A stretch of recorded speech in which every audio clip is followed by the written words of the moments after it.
Ngayon, magandang araw sa inyo lahat mga kabangil. Ano na natin to, tatapusin na natin tong hampasin natin. Tatabasin natin ngayon mga kapangil bago matapos yung araw, no, para matamnan na natin. Sayang pinagkatiwala sa atin mga kapangil na tamnan. Sayang naman kung hindi natin matatamnan, ano. Medyo may kalawakan din to.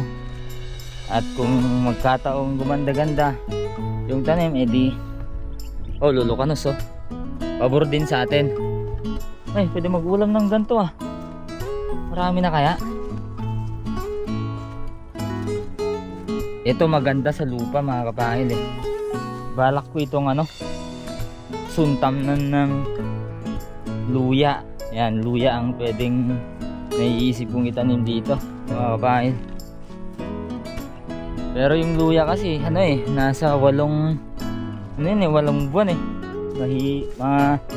tagal siyang anihin. Pero kapag nakapag-ani naman, matagal naman siyang ma-stock, no mga kapangil. At hindi basta nasisira dahil na-preserve, no. At sa susunod pwedeng pantanim ulit. Yan, ito nagkukuliglig pa rin si Uncle Jong dun Nagtatanim na siguro ulit ng gulay. Ayan ito yung ilog. Yan ang natabas ko kahapon. Pwede na mga kapangil. Palabasin ko lang to. So samahan nyo na lang ako mga kapangil magtabas. Puro tabas lang to.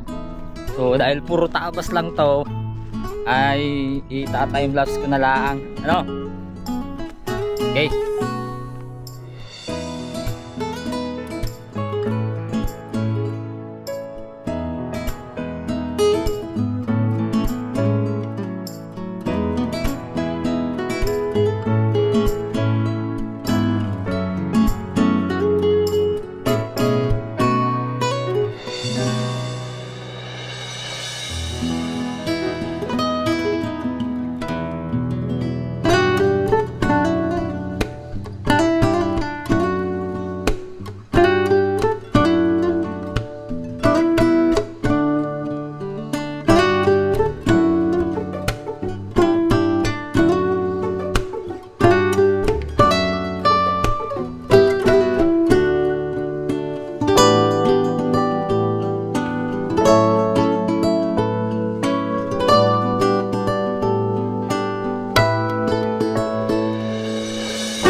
Hindi ako bumigay mga kapangil sa pagtatabas, pero bumigay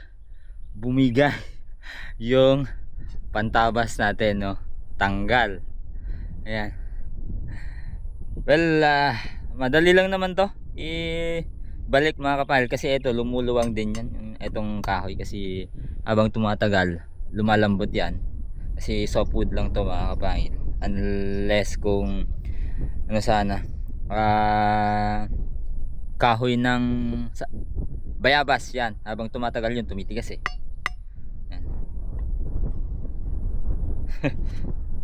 Sarap na eh, ayaw na. Sarap maghampas eh, mulan pa. Pabor sana sa akin. Yun. So, tatapusin ko lang to. Ayusin lang natin. Ayusin na. Finish na. Ito na lang yung nakatayo mga kapangil. Harabasin na natin to.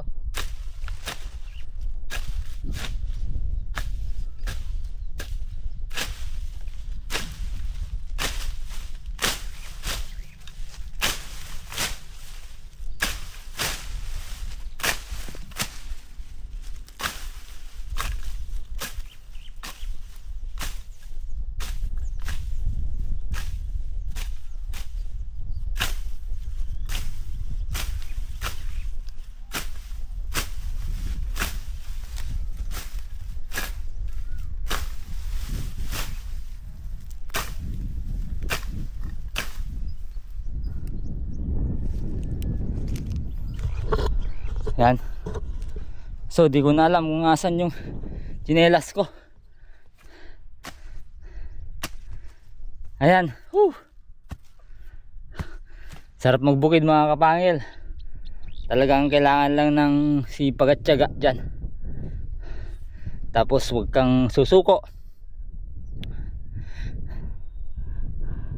Napapagod ang katawan pero ang hindi ang isipan mga kapangil, lalo na yung adhikain natin para sa pamilya natin na makaahon naman sa buhay mga kapangil, no? Ang Panginoong Diyos at ang pamilya natin ang laging dapat inspirasyon natin sa araw-araw mga kapangil, no? Sa akin sila yung nagpapalakas sa akin mga kapangil. Maraming kamalian, hindi naman ako perfectong tao mga kapangil. Nag-aaway din kami ni Kakoks pero sila yung lakas ko mga kapangil. Nagpapasaway din ako kay Kakoks pero silang dalawa ni Penggal ang lakas ko. Siyempre sa gitna namin ang Panginoong Diyos. Ayan. Walang mahirap dyan mga kapangil. Nakakapagod lang pero wag pagod ka, pahinga lang, wag susuko. Ang buhay pa ulit-ulit lang mga kapangil. Ang araw pa ulit-ulit lang. We're done. Yan mga kapangil, tapos na. Hay, sa wakas guguligligin na natin. Buti hindi ito bumigay ng husto. So tara, sugat yung pa ako dun ah. Okay, yan na, malahok na tabasan natin, no? Guguligligin na natin yung rotavator. Okay, kunin na natin. Yan yung mga talong, okay na. Ayan, malapit na. Ha?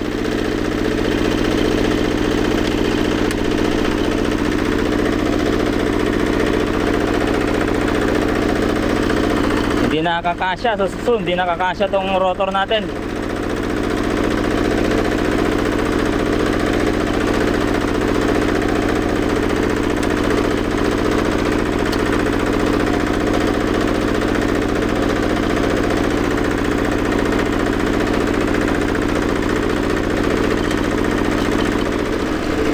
Medyo may kalayuan kasi paikot-ikot tong dadaanan mga kapahil.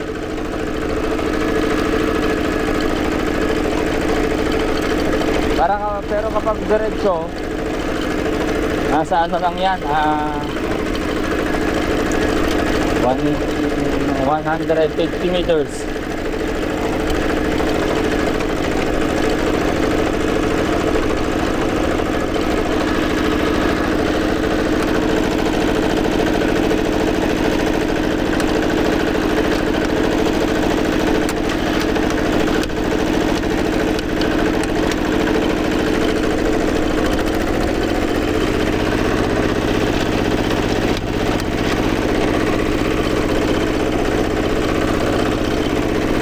This is it.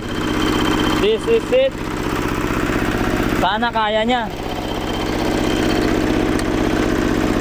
Ay.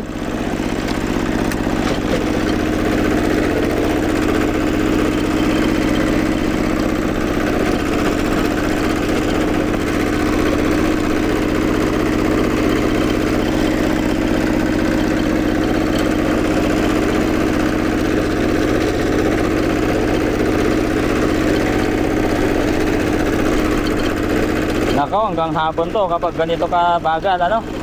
Pero tiyagaan lang.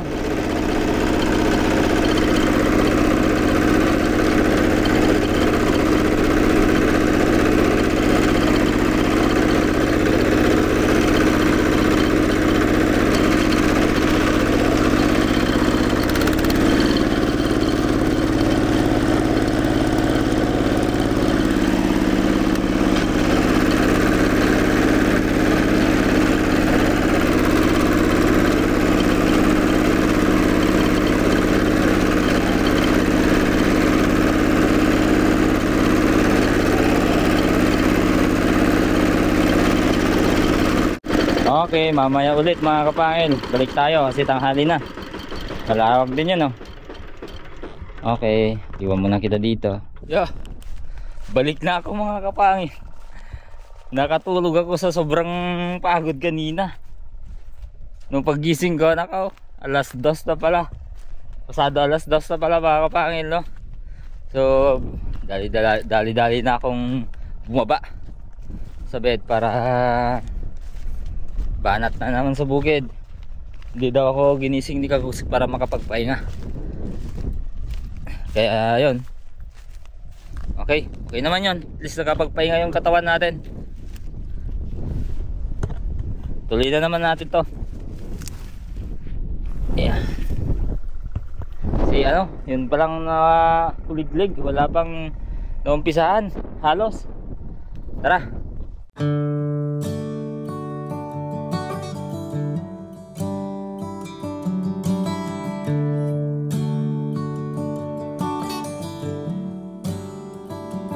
You ever wonder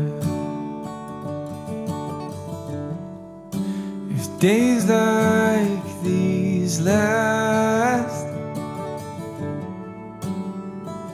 with one another,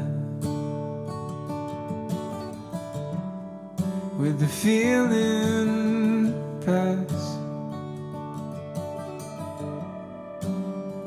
Would you find out with me if it all starts to crumble? We'll search the pieces.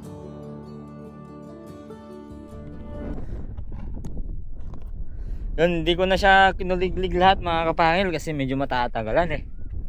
Ang ginawa ko na lang ganyan, yung ano lang, yung tatamnan natin ang inano ko muna, pinipino ko yan. Ayan, ito kasi yung tapos na eh. Yan, dito yung tapos na, medyo malawak na palibot mga kapangil. Pero naisip ko luga na yan. So kukonsumo tayo sa oras niya kasi kailangan natin siyang maihabol mga kapangil para sabay na sila sa nyugan na matatamnan. So ganito na lang, to follow na lang tong gitna mga kapangil, no? Habang palaki yung pakwan, i-rotor natin na lang dito sa gitna. Tapos kung hindi rotor, yan na lang natin, tabasin na lang natin. Sa bagay mabilis lang naman tabasin yung damo na yan, gaya ng ginawa natin. Tsaka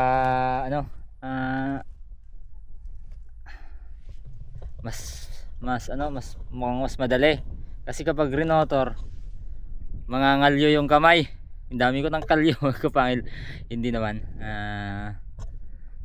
yun lang ang naisip ko para maihabol natin agad mga kapangil. And then na naman yung ulan, no? Yan, malakas na ulan na naman yan. So tibay ng rotor natin, napino nya, oh ninyo. Yan,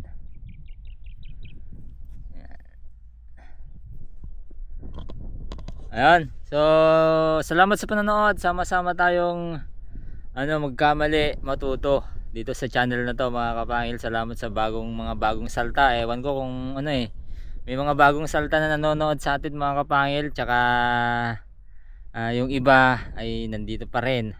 Maraming salamat. Yan. Ilog yan mga kapangil, oh. Yan. Kung hindi lang sana bahain dito sa malapit dito, maganda sanang magkubo doon kasi pwede pa nating tamnan dyan sa kabila mga kapangil, after ng cropping ng mais na yan, mais ni uncle dyan. So kung susumahin yung lawak ng pwede nating tamnan kapag katapos ng cropping dito, nasa 4 na hektarya o 3.5 hectares mga kapangil, kasama na yung sa ating sariling lupa na tatamnan. Pero hindi natin kaya yan mga kapangil, no? Doon lang tayo mag-stay sa mga kaya natin. Hindi natin kaya yan. So magme-merienda lang ako mamaya, itutuloy ko yan. Tapos ng baka, painom ng baka, uwi. Yan. Ganun lang ang buhay dito. Buhay ko dito mga kapal. Buhay namin ni Kaugs dito. Araw-araw palaging ganun lang nangyayari. So para sa mga nanonood, enjoy lang natin ang buhay kasi hindi natin alam ang mangyayari bukas mga kapangil. Maganda't masaya't mabuti na lagi nating kasama ang mga pamilya natin, no? Yan mga kapangil, oh. Maraming salamat. Merienda lang. Stay tuned in, and wala na kayong English mga kapangil, ubos na.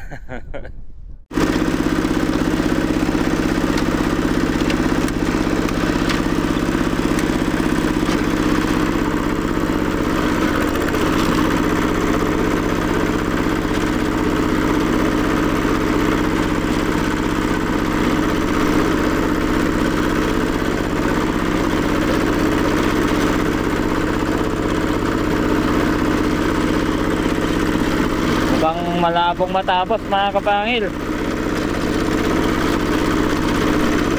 Matigas na dito parte. Yung pinagbelta-beltahan ng traktora matigas mga kapangil.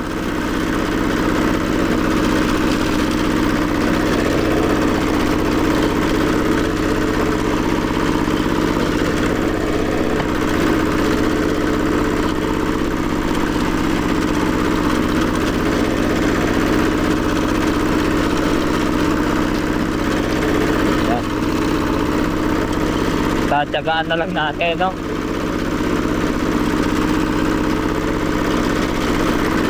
Op! Yun kasi ang disadvantage ng traktor. Unlike sa rotor na malaki, ito pag ganun mga kapangil, oh. Op!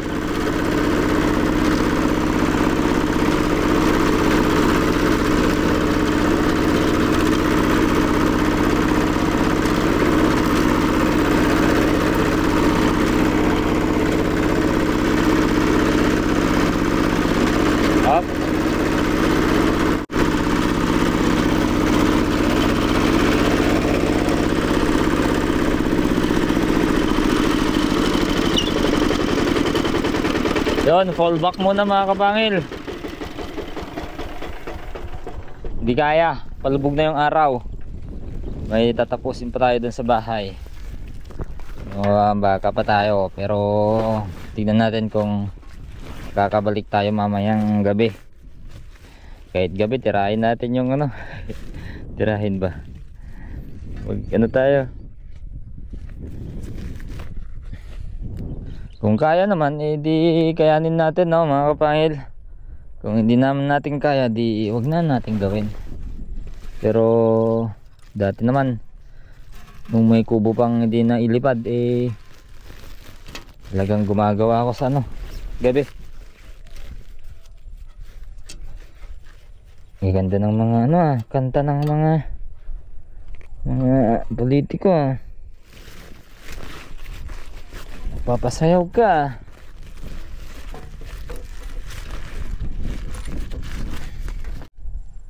Tara na. Dadaan pa ba tayo sa ano?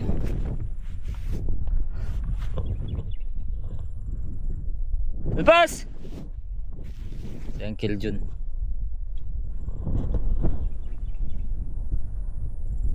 Ayan nga pala mga kapangil, oh. May ano tayo dito, mukhang bad news na mukhang good news din para sa ano. Dito tayo, para habang nagsasalita maganda yung ano, background. No, mga kapangil, yan oh, ilog yan. Maganda sana dito mga kapangil, oh. Ilog yan oh, yan. Yan mga kapangil, nagpaalam na pansamantala o nagpaalam na talaga si Kuya Jeff sa atin mga kapangil, kasi actually noong kakatapos pa lang namin magtanim ng sibuyas nila Alod dyan mga kapangil, nagpaalam na siya na hindi na siya hinto na siya sa ano, sa papasok sa atin ng buwanan, no. Sabi niya last day niya na noon. Tapos sabi niya sa akin kung ano na lang, pag may papagawa o may gagawin no, tawagin na lang siya kung may gagawin mga kapal. Ang ano niya, arawan na lang daw yung gagawin. Ang dahilan ng ni Kuya Jeff na umalis ay manganganak yung asawa niya. Walang mag-asikaso sa kanya mga kapangil, no, kapag nagbuwanan siya dito sa atin. Walang mag-asikaso. Tapos meron kasi siyang ano, anak na maliit na 1 year old, tapos meron siyang 3 year old, tapos manganganak yung asawa niya. Walang mag-asikaso sa asawa niya. So yun ang ano, tingnan natin kung ano, pag arawan ay makukuha natin siya. So salamat sa panonood mga kapangil, at ang ganda ng view talaga. Oh, ang ganda ng view mga kapangil, no? Ayun, grabe nice. Ayan, so tara mga kapangil, andaan muna tayo dito sa kanilang taniman. Okay, hanggang sa susunod na next time. Baka mamaya makapunta tayo dito.